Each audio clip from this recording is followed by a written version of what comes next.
Mistério do mundo antigo. Ao abrirmos as páginas da Bíblia, especialmente o livro de Gênesis, somos conduzidos a uma narrativa que não apenas explica as origens da humanidade, mas também revela a condição espiritual do homem e a ação de Deus na história. Entre os maiores mistérios das Escrituras está o período que antecede o dilúvio. Um tempo em que o mundo ainda era jovem, mas já carregava as marcas da queda e do pecado. O tema do mundo pré-diluviano desperta curiosidade, porque em poucas palavras, a Bíblia resume séculos de existência humana antes do juízo das águas. Muitos se perguntam, como era a vida antes do dilúvio? Como os homens viviam? Qual era a relação deles com Deus? O que realmente existia nesse tempo tão distante? Não temos todos os detalhes, mas aquilo que o Senhor decidiu revelar em Sua palavra é suficiente para compreendermos não apenas a realidade daquele tempo, mas também as lições espirituais que ecoam até hoje. Este estudo, portanto, tem como objetivo percorrer os relatos bíblicos, especialmente Gênesis capítulos 1 a 6, à luz da teologia cristã batista, para entendermos como vivia a primeira humanidade, quais eram suas características, sua relação com Deus e por que, finalmente, o Criador trouxe o julgamento das águas. Capítulo 1. A criação e a missão de Adão. A história do mundo antes do dilúvio não pode ser contada sem voltarmos ao início, a criação do homem. O livro de Gênesis nos apresenta o relato majestoso da obra criadora de Deus, culminando com a formação de Adão e Eva. 1.1 Criados à imagem e semelhança de Deus. Em Gênesis 1, 26, 27 lemos: E disse Deus, façamos o homem à nossa imagem, conforme a nossa semelhança. Domine ele sobre os peixes do mar, sobre as aves dos céus, sobre os animais domésticos, sobre toda a terra e sobre todos os répteis que rastejam sobre a terra. Criou Deus, pois, o homem à sua imagem. A imagem de Deus o criou. Homem e mulher os criou. Essa é a base para compreendermos a grandeza da criação humana. Diferente dos animais e de toda a natureza, o homem foi criado com a dignidade de carregar em si a imagem e semelhança de Deus. Isso não significa que o homem é divino, mas que foi criado com atributos espirituais, racionais e morais que o distinguem de toda a criação. A missão de Adão e Eva, portanto, estava ligada a refletir o caráter de Deus e exercer domínio responsável sobre a criação. Eles deveriam ser administradores do jardim, cuidando da terra e multiplicando-se conforme o mandamento divino. Frutificai e multiplicai-vos, enchei a terra e sujeitai-a. GN 1:28. 1.2 O Jardim do Éden, o primeiro lar. O Éden foi o primeiro cenário da humanidade. Gênesis 2 descreve-o como um lugar de delícias, regado por rios e adornado com árvores agradáveis à vista e boas para alimento. No meio do jardim estavam a árvore da vida e a árvore do conhecimento do bem e do mal. Esse ambiente perfeito mostra o cuidado de Deus com sua criação. Não havia falta, não havia dor, não havia morte. O homem vivia em perfeita comunhão com o Criador, num estado de inocência. 1.3 O propósito do homem. A missão de Adão pode ser resumida em 3 aspectos. Relacionamento com Deus. Adão foi criado para adorar e obedecer ao Senhor. Relacionamento com a criação. Recebeu a tarefa de cultivar e guardar o jardim. Gênesis 2:15. Relacionamento humano. Deus declarou que não era bom que o homem estivesse só e criou Eva para ser sua companheira. GN 2:18-24. Essa tríplice missão revela que o homem foi criado para viver em harmonia com Deus, com a natureza e com o próximo. 1.4 A queda e suas consequências. No entanto, o cenário de perfeição não durou. Em Gênesis 3, a serpente usada por Satanás engana Eva, e o homem desobedece ao mandamento divino ao comer do fruto proibido. Esse ato, aparentemente simples, carregava consequências eternas, pois significava rebelião contra Deus. O pecado trouxe a perda da inocência, Gênesis 3:7. Adão e Eva percebem que estão nus. A quebra da comunhão com Deus, Gênesis 3:8-10. O homem se esconde do Criador. O juízo divino, dor, sofrimento, trabalho árduo e, finalmente, a morte. Gênesis 3:16-19. A partir daí, toda a humanidade passou a carregar a natureza pecaminosa herdada de Adão. Rami 5:12. 1.5. O primeiro evangelho. Mesmo em meio ao juízo, Deus manifesta a graça. Em Gênesis 3:15, encontramos a primeira promessa messiânica. E porei inimizade entre ti e a mulher, entre a tua descendência e o seu descendente. Este te ferirá a cabeça, e tu lhe ferirás o calcanhar. Esse versículo, conhecido como proto-evangelho, aponta para Cristo, o descendente da mulher que um dia esmagaria a cabeça da serpente. Portanto, antes mesmo do dilúvio, já vemos a esperança do plano de salvação anunciado. Depois da queda, a humanidade começa a se expandir. O pecado já está presente, mas também a promessa da graça de Deus. O livro de Gênesis nos mostra como os primeiros filhos de Adão e Eva deram origem a caminhos diferentes, um marcado pela rebelião e outro pela fidelidade. Caim e Abel. O primeiro conflito. Em Gênesis 4, lemos sobre os dois primeiros filhos. Caim, lavrador da terra. Abel, pastor de ovelhas. Ambos ofereceram sacrifícios ao Senhor, mas o texto diz que Deus atentou para a oferta de Abel e não para a de Caim.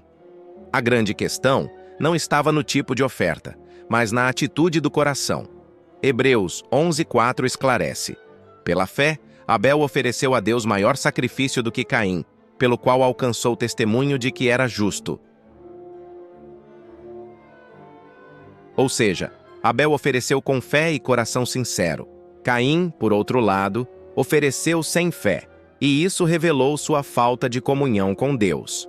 Consumido pela inveja, Caim assassinou seu irmão no campo. Gênesis 4:8, tornando-se o primeiro homicida da história.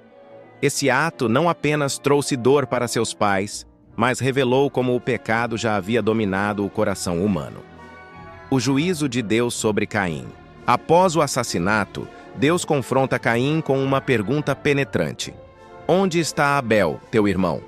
Gênesis 4:9. Essa pergunta ecoa até hoje como símbolo da responsabilidade do homem para com o próximo. Caim responde de forma fria: não sei. Sou eu guardador do meu irmão? Diante de sua falta de arrependimento, Deus o amaldiçoa, tornando-o errante e fugitivo na terra. Bom 4:11-12. No entanto, mesmo nesse juízo, vemos a misericórdia divina. Deus coloca um sinal em Caim para que ninguém o matasse. Gênesis 4:15. A descendência de Caim.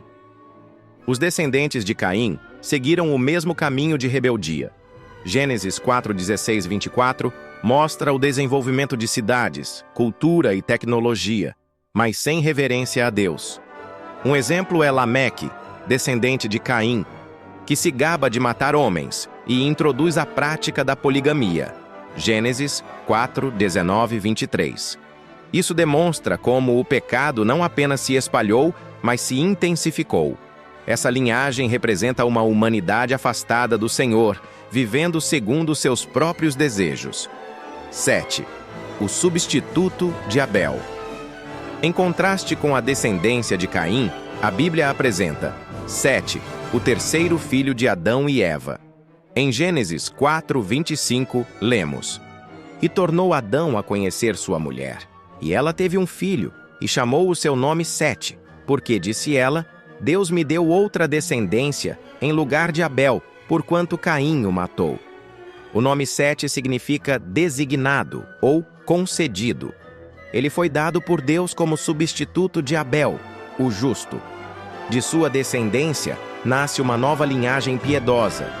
Em Gênesis 4:26, está escrito: e a Sete mesmo também nasceu um filho, e chamou o seu nome Enos. Então se começou a invocar o nome do Senhor. Esse é um marco importantíssimo. A adoração pública e organizada a Deus começa com os descendentes de Sete. Aqui já se formam duas linhas espirituais distintas. A linhagem de Caim, marcada pela rebeldia e independência de Deus. A linhagem de Sete, caracterizada pela devoção e invocação do Senhor. Lições espirituais da primeira geração. Da história de Caim, Abel e Sete, podemos aprender grandes lições. O culto verdadeiro depende do coração. Não basta oferecer algo a Deus, é preciso fazê-lo em fé, como Abel. O pecado gera divisão e violência. O primeiro homicídio mostra como a queda afetou a natureza humana. Deus é justo, mas também misericordioso. Mesmo ao punir Caim, Deus o protegeu. A linhagem da promessa prevalece. Através de Sete, Deus preservou o plano redentor que culminaria em Cristo. Olá, pessoal! Hoje vamos mergulhar em uma história fascinante sobre os primeiros capítulos da humanidade. Você já parou para pensar como era a vida das pessoas logo após Adão e Eva? É uma jornada incrível que vai te surpreender. Imagine só, após deixarem o Jardim do Éden, Adão e Eva começaram a cumprir o mandamento de multiplicar-se. E não é que eles levaram isso muito a sério? A terra começou a ser povoada, e é aí que entra Gênesis capítulo 5, um texto que é muito mais que uma simples lista de nomes. Mas aqui vem algo que vai te deixar de queixo caído. As pessoas dessa época viviam centenas de anos. Não é exagero, não. Adão, por exemplo, viveu 930 anos. E tem mais. Matusalém, que deve ter sido um super vovô, alcançou impressionantes 969 anos. Dá para imaginar quantas histórias ele deve ter contado para os netos? E sabe por que essa longevidade era tão importante? Primeiro, ajudava a povoar a terra mais rapidamente. Segundo, permitia que as histórias sobre Deus fossem passadas de geração em geração com muito mais precisão. Era como um backup natural da palavra de Deus. Mas tem uma pessoa nessa história que merece destaque especial: Enoque. Diferente dos outros, ele viveu apenas 365 anos, mas fez algo extraordinário. O texto diz que ele andou com Deus. E o mais incrível, ele nem chegou a morrer. Deus simplesmente o levou. Imagina só que privilégio. E quando a gente fala de Matusalém, não dá para deixar de mencionar que sua vida foi como um grande relógio divino. Sabia que sua morte coincidiu exatamente com o início do dilúvio? É como se Deus estivesse usando sua vida para marcar o tempo da paciência divina. Por fim, chegamos a Noé, cujo nome significa descanso ou consolo. Quando ele nasceu, seu pai já tinha um pressentimento especial sobre ele. E não é que estava certo? Noé se tornaria o homem escolhido por Deus para preservar a vida na terra durante o dilúvio. O que podemos aprender com tudo isso?